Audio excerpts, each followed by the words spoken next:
Un homme profond en relation est sur la ligne d'urgence de Dieu. Ton invocation résonne comme une exigence de Dieu, comme une contrainte à l'arrière pour répondre à ta vie, parce qu'il te connaît. Les autres peuvent être à la queue de leur rang et on est en train de regarder leur liste de désirs et de souhaits. Mais toi, tu es un enfant de la maison. Même les anges savent que tous les jours tu adores avec eux. Même le diable sait que, oh, mais quand on voit les gens adorer Dieu, tu es parmi.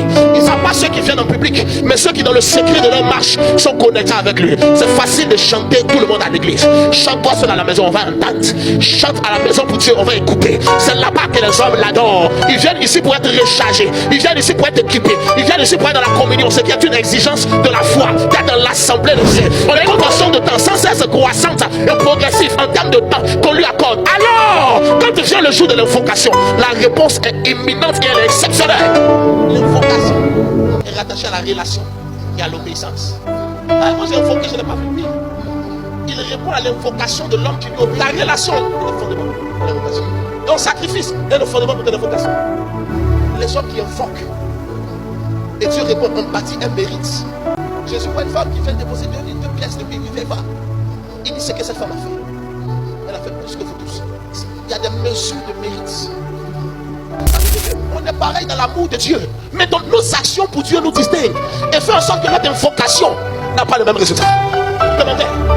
Si c'est grâce pour grâce, tout le monde devait être sur la montagne. Tout le monde devait être sauvé. Pourquoi la grâce est partout, non? Pourquoi est-ce que tout le monde ne demande pas? Pourquoi est-ce que la pauvreté est dans l'église? Dieu ne travaille pas à un certain niveau. Elle ne paresseux. L'invocation repose le mérite. Ce n'est pas des pleurs qui font venir. Trop de gens pleurent en criant le nom de Dieu et rien ne se passe. Même des chrétiens sont tués.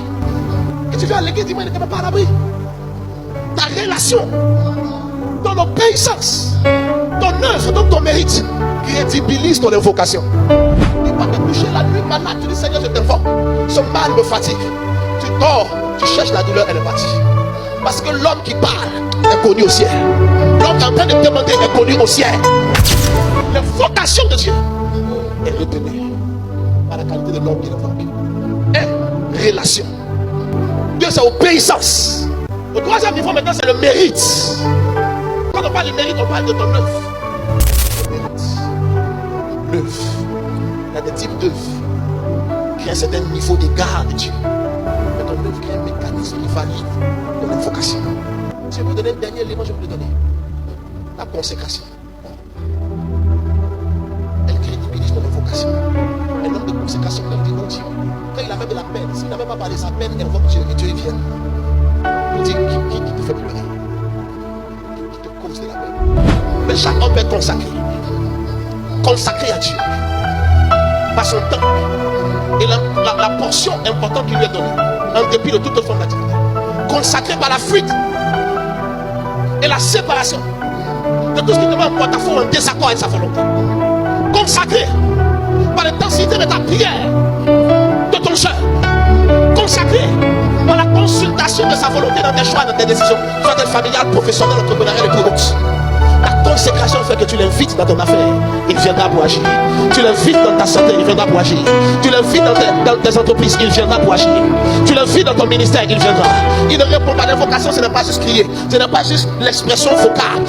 La consécration, c'est l'implication sacrificielle de l'individu qui est en train de crier. Parce que pourquoi même quand tu parles de le mysticisme, quand on doit faire une invocation, il y a du sang qui doit être versé, il y a un sacrifice qui doit être versé. Parce que invoquer crée une ouverture dans le spirituel pour autoriser l'intervention des divinités supérieures dans les défis de l'humanité inférieure et réduite. C'est créer un chamboulement dans le spirituel qui peut produire comme résultat une transformation des réalités dans la vie d'un être humain. De manière plus ou moins accélérée. Et c'est ça le but de l'invocation. L'invocation n'est pas censée prendre du temps. L'invocation dans des choses maintenant. L'invocation, c'est pour une intervention immédiate et ponctuelle. En 24, en 48 heures, quelque chose doit se passer. C'est ce qu'on appelle l'invocation. Tout à l'heure, je vais activer une invocation sur ta tête. Je vais crier parce que je viens moi me préparer pour invoquer Dieu dans ta vie. Comme Jésus a invoqué que le ciel s'ouvre pour la vie du sourd et du muet. Je vais l'invoquer dans ta vie. Mais je suis venu aussi t'outiller afin que quand tu repartes, tu saches comment invoquer Dieu dans ta maison.